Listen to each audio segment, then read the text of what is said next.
Greetings, fellow Marks, and welcome to the latest episode of Planet Geek Wrestling. I am your host, Troy Housen, and joining me as well is your other host, Daniel, otherwise known as Jay's Cena. All right. So this, I could use that more. we to put a timer on this, we've just finished watching this week's Smackdown, the Friday night before our big coming up tomorrow evening, which is Backlash in Tampa, Florida. Before we get into that, we might as well just cover a couple of things that's happened since our last show.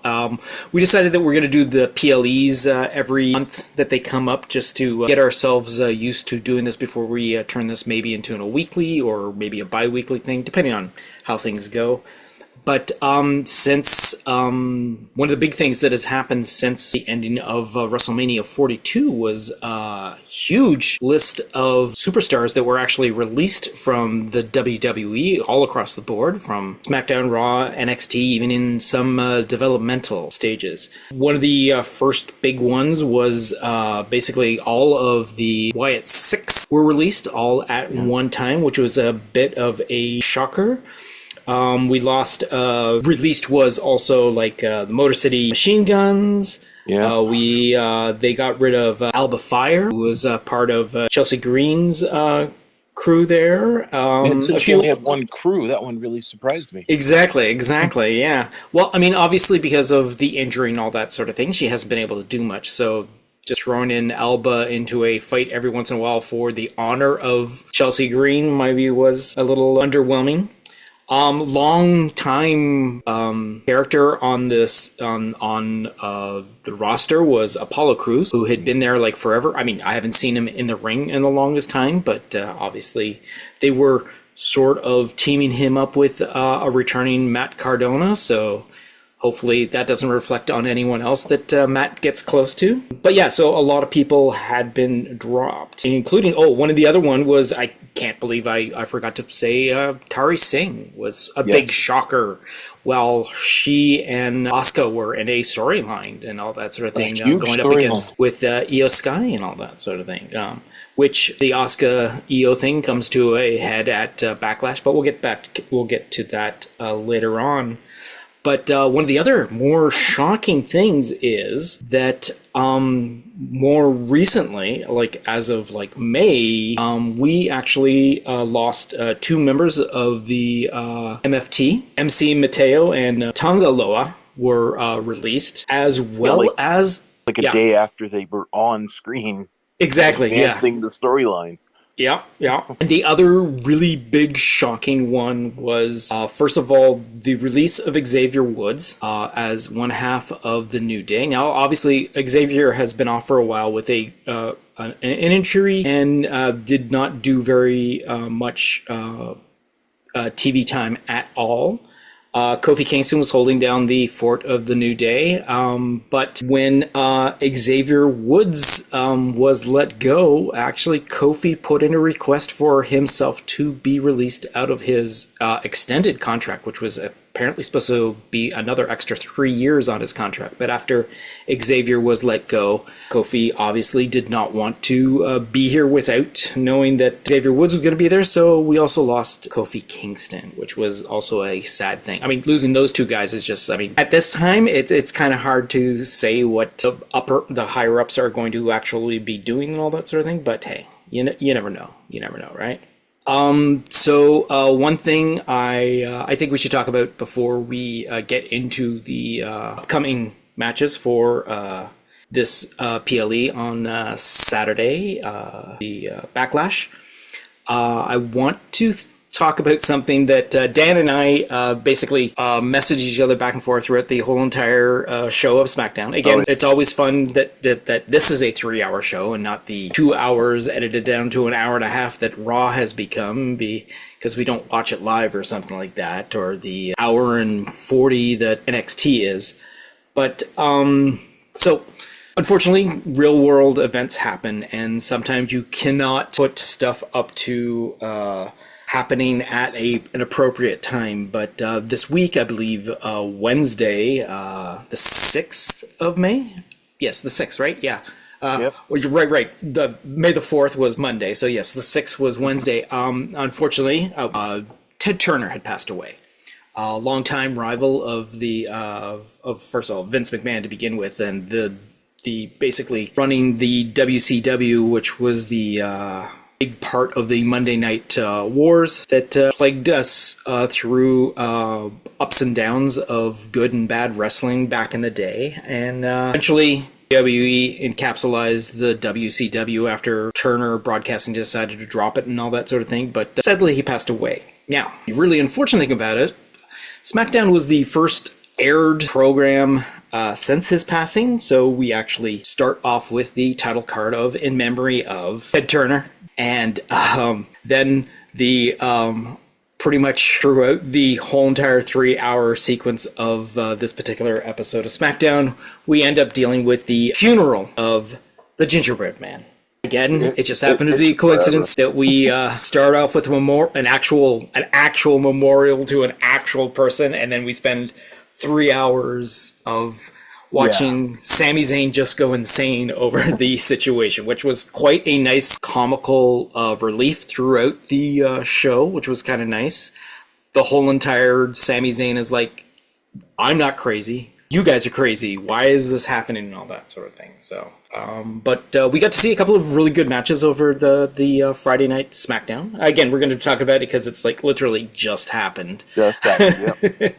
We had a good showing of the women's division early in the partially through the show, when not only did we have the tag champions of Paige and Brie Bella show up to basically say, hey, we're here to put in a work ethic that should be notable. Then Fatal Influence comes out to the ring. There's words off there, and then the Immovable Forces. What do they call themselves? What do Jackson legends call themselves? They come in and challenge the tag champs, take out the tag champs, and then as they're leaving the ring, the opponents that are going up against Fatal Influence of Rhea, Charlotte, and Alexa come in. So we have a really nice... We have a really good, like a good quarter of our actual show devoted directly to a straight out long story of the women's league, which is fantastic. It's always fun to see that sort of thing.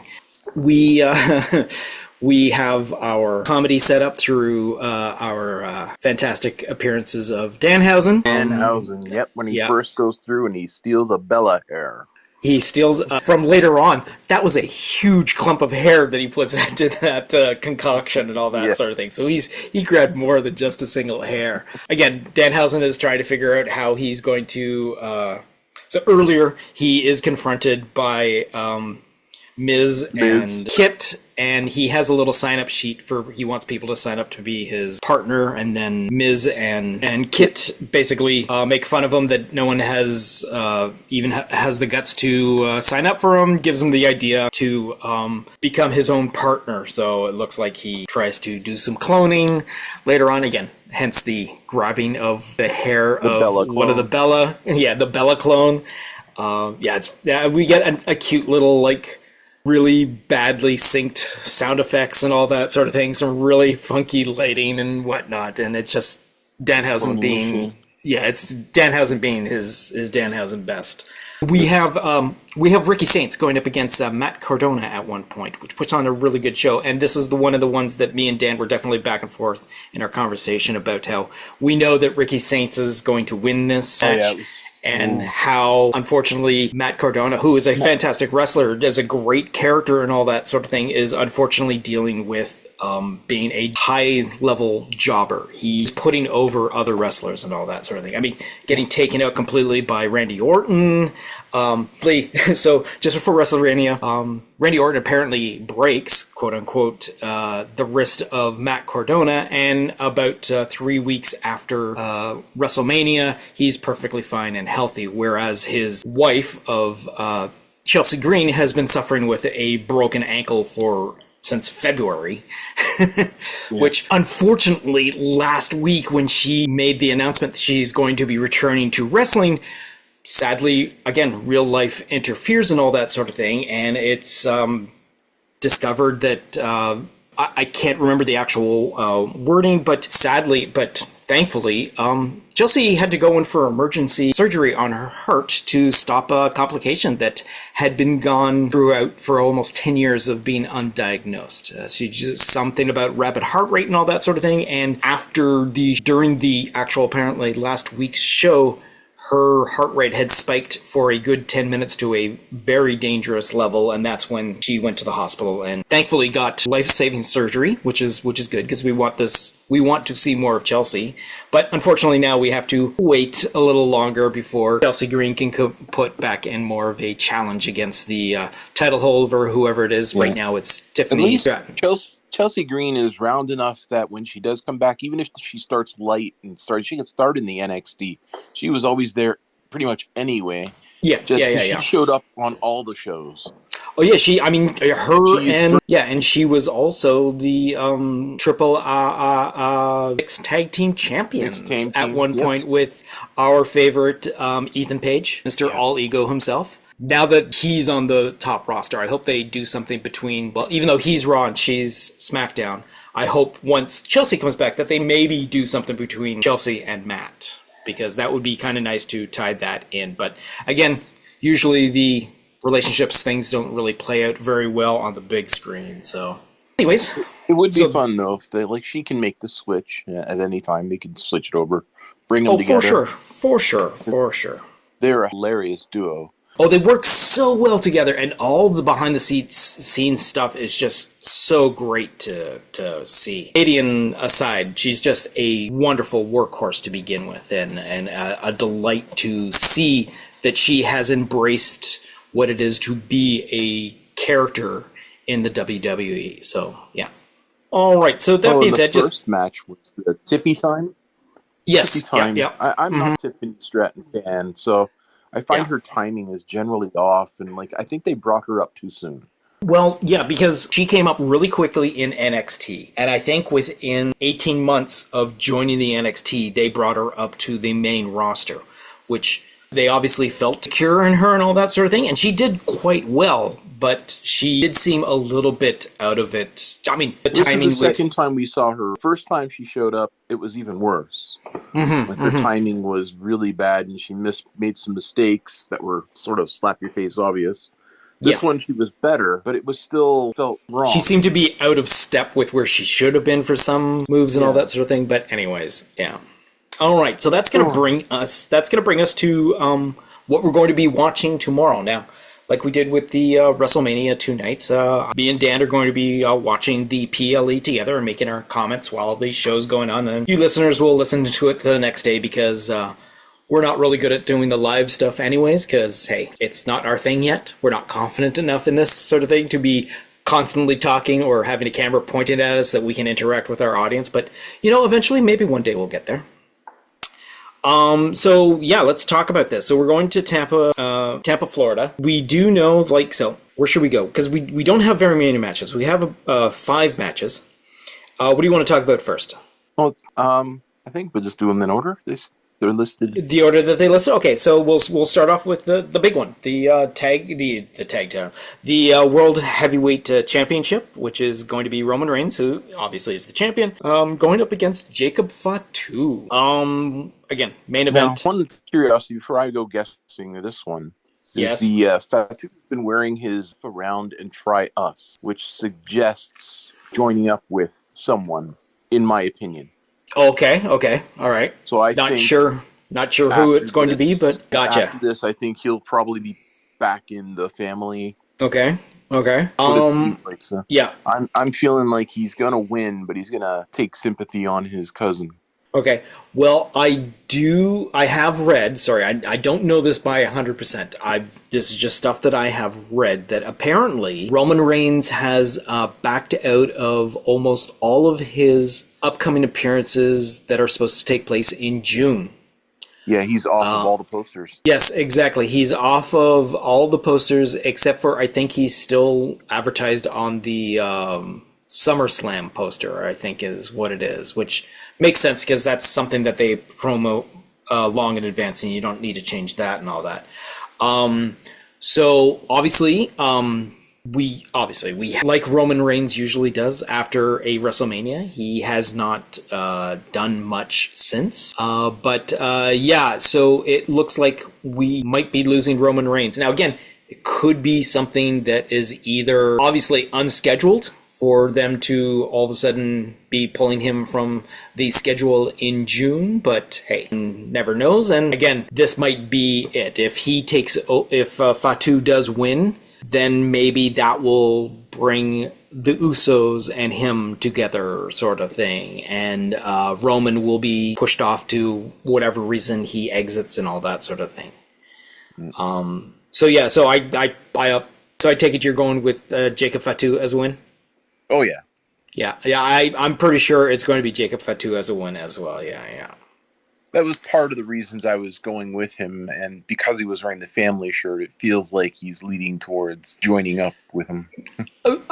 I understand what you say that, but he is also doing the whole entire, hey, I'm doing this for my family. I want to make more money for my family and all that sort of thing. And then tonight on Smackdown, how the Usos were pointing out, when you have your family in the front row, they're going to see you get beaten by, and it's all the whole entire, when you lose to Roman Reigns and when Roman Reigns beats you and all that sort of thing. It's like they're really putting in the, like, yeah, you know what? I don't think Roman Reigns is going to have the same ending that you guys think he's going to do and the way you're delivering all this, but yeah. So next up is Seth Rollins versus Braun Breaker. So this is going to be one of the first matches of the night. It'll either be the first or the second match. According to my listings here, it'll be on the ESPN 2 portion. So that'll be free for those, like they're doing with the others and all that. So Seth Rollins finally back after his injuries. And then Braun Breaker, like we had predicted, making his return at WrestleMania. It seems like it's because it's just going to be a regular fight. So it's just a match for pride. There's no need for anything to really go down in this one for show. Yeah. And I don't know how long it'll be. I was trying to think, is these guys have better endurance? But Braun Breaker is a little quick on potential mistakes. Yeah. I mean, he's still young. He's still only been in it for. I'm looking forward to a really hard-hitting match with these two. Oh, for sure. You're going to say it's going to be a brutal thing to watch. There's no doubt of that. It's going to be a fun, entertaining thing. Whether or not anyone's going to interfere is a little different. According to Smackdown, Gunther is now out of the way of Seth Rollins because Gunther is just signed on to Smackdown as of this evening, going up against Cody Rhodes yet again for going towards him for the belt, whatnot. It's going to be hard to tell what they're going to do because I think they want to show how strong the vision has to be because again, prior to injuries, Braun Breaker was being pushed up for sure. Yeah. And in this one, it's tough for me to decide whether or not Seth will go down because he just came back, so it's a little early for him to take a fall.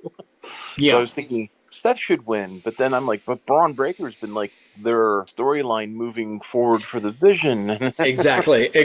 So it's kind of hard to see what's going on. I'm seeing it ends in a disqualification for one of them, either deliberate or outside interference sort of thing. I'm gonna guess outside interference because Seth Rollins has been dancing around these other players, whereas Braun Breaker has not. So, and the Vision group has been kind of quiet as a group. Even though they're the tag champions, which I hope that belt, it's nice to see. Oh my gosh, yes, because with, I hope they don't turn it into a 6-man tag at the last second. So with Austin Theory and Logan Paul being the tag champs going up against the Street Profits, but also Logan Paul doing a one-on-one against Joe Hendry. It's kind of hard. That's what I'm not really enjoying right now with the WWE, how the tag teams are still dealing with being individuals. Like on SmackDown tonight, it was not the tag champions, it was Priest going up against, Tama Tonga. Went up against Priest in a one-on-one sort of match, which was, kind of cool to see and all that. But again, you're dealing with the tag champions who should be, and I know R-Truth is apparently quote-unquote injured and all that sort of thing, so he But couldn't that was a wrestle and nice all thing, that. because But yeah, he came running in and they did the whole... exactly, yeah. But it was a lead-up match anyway, really. But that's not to put aside that Priest and Truth haven't been doing a great job as champs as well. Yeah. It is nice that Priest was able to tell Truth that he was like so surprised and thrilled that they are tag champs and all that together, but yeah. All right, so we're going to go with... Been funny. Yes, exactly. Oh, yeah. Behind the scenes stuff with those two have been great, especially R-Truth. How friggin' Damian Priest tries so hard not to break in almost every single sequence. Yeah. All right, so we're going with Seth Rollins is probably going to win this match by disqualification. Yeah, it seems likely, because I don't think he should lose coming back so soon.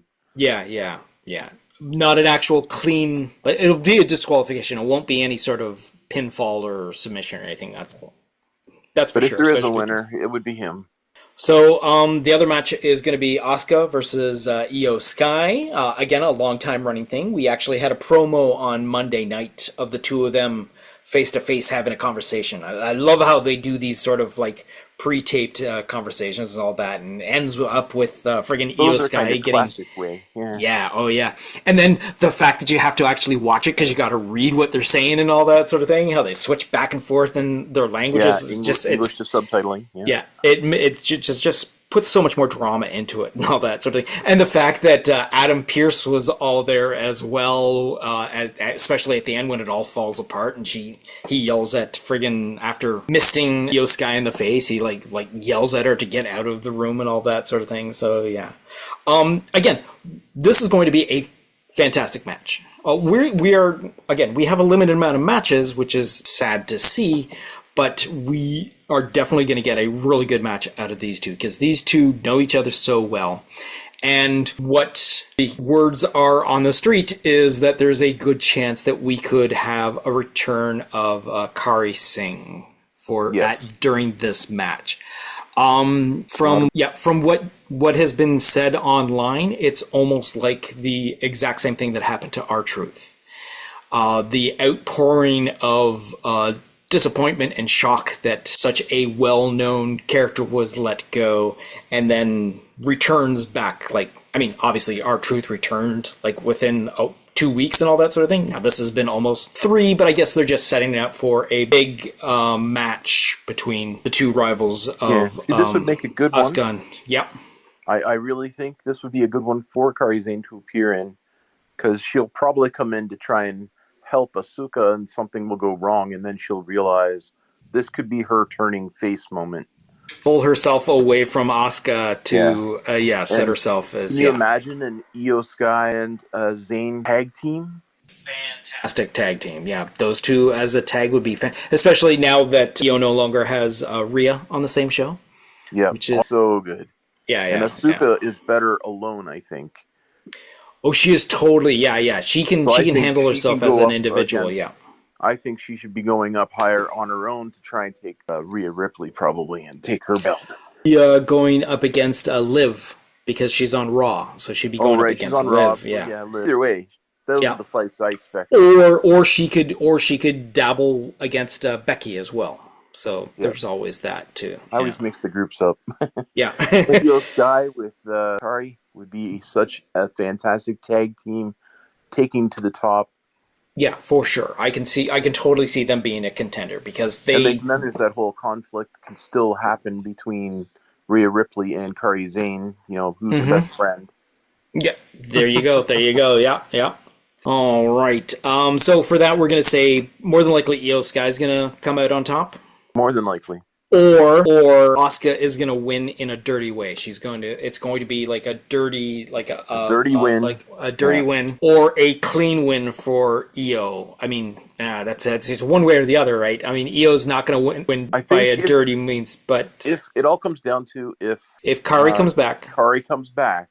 Yeah. I imagine even then, I guess Asuka could still win, and that's why she goes to Io Sky. Gotcha. But I think she will wreck the match. Okay. And Io Sky, they'll end up, she'll turn face. I really think that.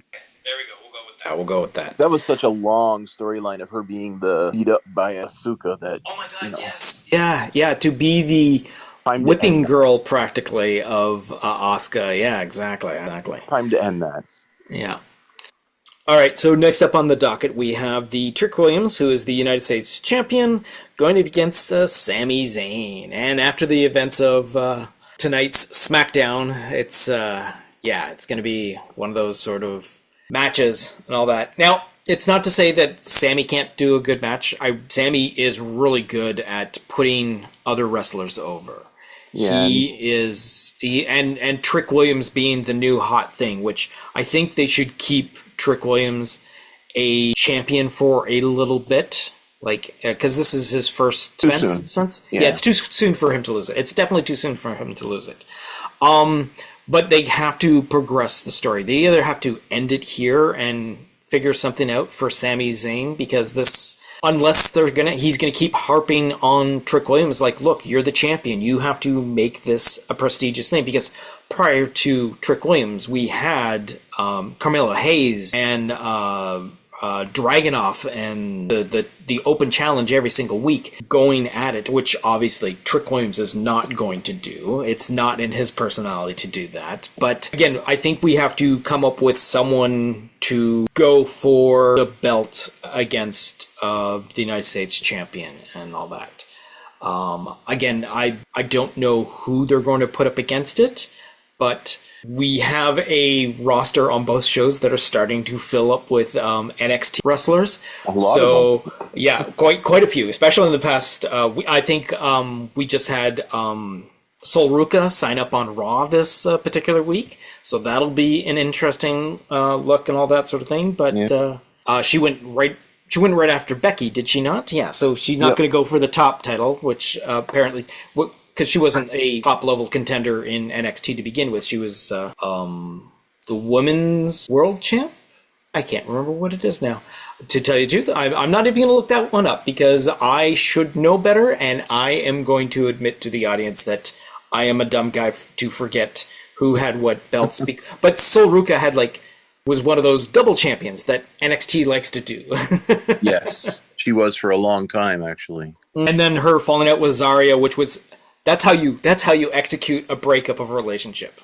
What they did with Sol Ruka and Zarya was the way to handle, hey, how do we break these two up and all that sort of thing, which was always fun to watch. Because you could always see it in the back of Zarya's mind, and you're taking my opportunities, you're like whatnot, and you're my best friend, but yeah. So I'm pretty confident Trick's going to win this one. For sure. I think this is his turning face moment, or not face, sorry, heel. His turning heel moment. Oh yeah, no. As soon as Sami came out at the end of tonight's SmackDown, the audience was totally against Sami Zayn, and Sami Zayn was all like, "What are you talking about? Why are you booing me?" Sort of thing, and all that. Yeah, exactly. He did his whole classic spiel, but now it was offensive instead of.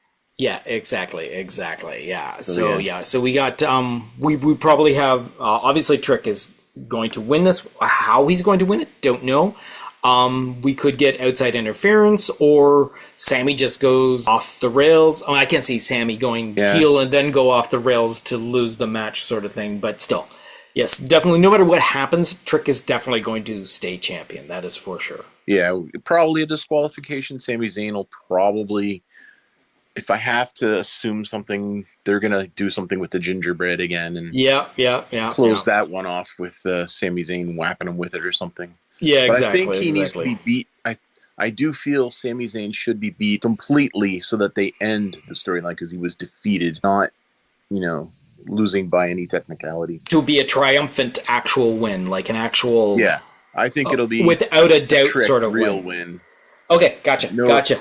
Okay. Even if there's outside interference, I see it going down, but I don't think there will be, because it should be a clean win to move the story along, as that's a finalized...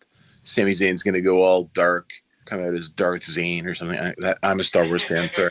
In fact, I feel like texting him and advising him, you know what would be awesome? Star Wars is out right now. Come out as Darth Zane. Well, yeah, no. At WrestleMania, they had a Star Wars promo, which was kind of weird for a Netflix programming to actually be showing a Disney property sort of thing. Yeah.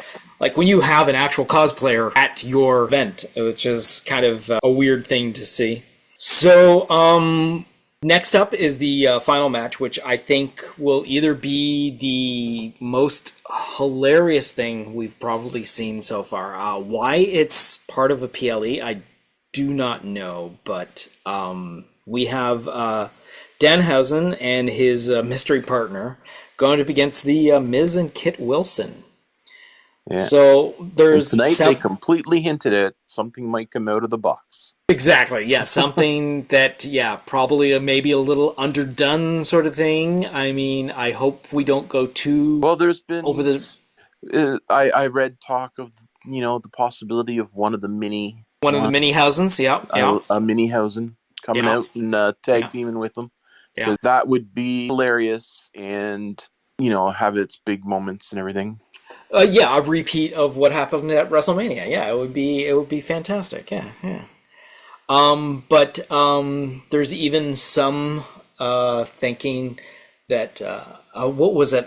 One of the Well, we know who's going to be there making his big announcement. Yes, we do know that John Cena is going to be there. John Cena is going to be there to make a history-making announcement, which no idea what it's going to be. It could be as simple as announcing the starting of Club WWE starting that night or something like that, or some sort of merger or or maybe even a belt. Yeah, there you go. You never know. But something, though, prestigious enough for Cena to show up again. So, yeah. Danhausen was one of the big overthought storylines would be Danhausen would try and get Cena two different ways. Either it's going to be you can't see Cena, so he's not even there. Yes, However, exactly. Miz and Kit Wilson could take invisible hits. Oh, jeez. I hadn't seen that one. I haven't heard that one. I heard about it being... Yeah, okay, yeah. And what would be the other one then? There was also the option of John Cena, being full suit and not ready to wrestle, standing on the outside, and Danhausen not tagging him in. Right, so he would just stand on the apron. Yeah, that's the one. That's the one that I heard about that I thought would be hilarious. So what we're dealing with is basically Cena would be doing his big announcement, which would probably be near the middle of the show, probably. Danhausen would come down and then say that Cena is going to be his partner. Cena's all like confused what's going on, and then that's when Miz and Kit come down, and then Danhausen has Cena standing out on the outside of the apron, and he takes on Miz and Kit Wilson. But he does his like trickery and whatnot, and fireworks goes off at wrong times, and he ends up winning the match anyway. So technically, yes, John Cena doesn't have to do anything. He'll probably just be standing there in a suit and all that sort of thing. So it's definitely like he did last time. Exactly. Yeah, because I think he knew the segment was going to happen, but he wasn't aware of what the segment was going to be. He knew there was going to be him involved with a Danhausen sequence, and from the look on John Cena's face, he definitely was not expecting what showed up. And as I saw in some behind the scenes stuff, some of the stuff that happens between Miz and the mini Hausens was actually Miz's idea. Oh yeah, a lot of it, him being carried. Yeah, him being. Oh, the fact that I heard that. Yes. You think you can carry me? Yeah, and oh my god, I'm like, oh my god. See, that's why I think Miz is one of the most underrated wrestlers right now. I'm glad that he's still on TV. I don't care if he doesn't like wrestle every single week and all that sort of thing, because he can wrestle, which is fantastic, and he can show off his wrestling abilities, and he's fantastic at putting over other wrestlers. But his character, when he's just doing mic work, is just so I can't think of the word, but begins with an A. I was gonna say he's engaging, but yeah, no. And The Miz is awesome. To be around for 20 years and still being able to pretty much do the same shtick from when you started, almost. I mean, he's this guy that was I'm trying to recall the name, but he was like the one tag team was doing really well, and he like pushed his way into that team. Yeah. That was hilarious to me. Making himself relevant. Yeah, exactly. And then, again, putting him up against Danhausen bringing him in, and then also having Kit Wilson as part of this trio is just, it's television gold. I mean, you could build a sitcom around these guys, and it would be like, it would bring in the numbers just for people watching and all that sort of thing. But yeah. So yeah, no doubt about it, Danhausen is going to win, but I have a feeling even if that does happen, there's probably going to be some sort of comeuppance later on in the show and the behind the scenes sort of thing. Yeah. Or at the very least, the opening of Smackdown next week, that Danhausen gets jumped by the two of them. And we're hoping there's not as a bazillion commercials in this one, so that we can see the Danhausen evolution getting ready with his partner. That would be great. That would be awesome. It would be amazing to see him communicating with someone that we're not shown. Like, he's talking off camera to someone who's not shown. Like, they're not heard. WrestleMania was just blank. It was nothing. It was just It was just ads announcing people. Yeah, and then a short wrestling match. Exactly. Yeah. All right, so on that note, we're probably going to wrap up this particular episode. That covers all the matches and all that sort of thing. A little bit of updates from what has been recently going on with the WWE. So yeah, tune in about 24 hours from now when we drop our PL conversation that we have while we're watching Backlash from Tampa Bay, Florida. I guess Tampa, Florida. It's not Tampa Bay. Tampa, Florida? Wait, isn't it Tampa Bay? Why are they just saying it Tampa? Anyways, that's neither here nor there, but it's in Florida. Let's just put it that way. All right, so until that time, thank you, listeners. Anything you want to say to the audience until tomorrow, Dan? I have really nothing special to add. I just looking forward to the big matches tomorrow. Backlash. That was I love how some people are using the classic little clips of the other wrestlers from the Attitude Era, all looking at the camera going, exactly. Yeah. All right. Let's see what we can do in the final edit of this episode if we decide to do something like that. But don't hold your breath, people, because it's late enough as it is. All right. So from Dan and myself, that's going to be it for Planet Geek Wrestling. Until the next time we meet in the Squared Circle. You've just been listening to Planet Geek Wrestling, a Planet Geek production. Please be sure to subscribe, download, comment, share, rate, and review. We could be found at all the social medias under either Planet Geek Productions or Planet Geek Pod. Please consider contributing to our GoFundMe or just simply buy us a coffee at ko-fi.com. All the links are in the show description. Thank you for tuning in.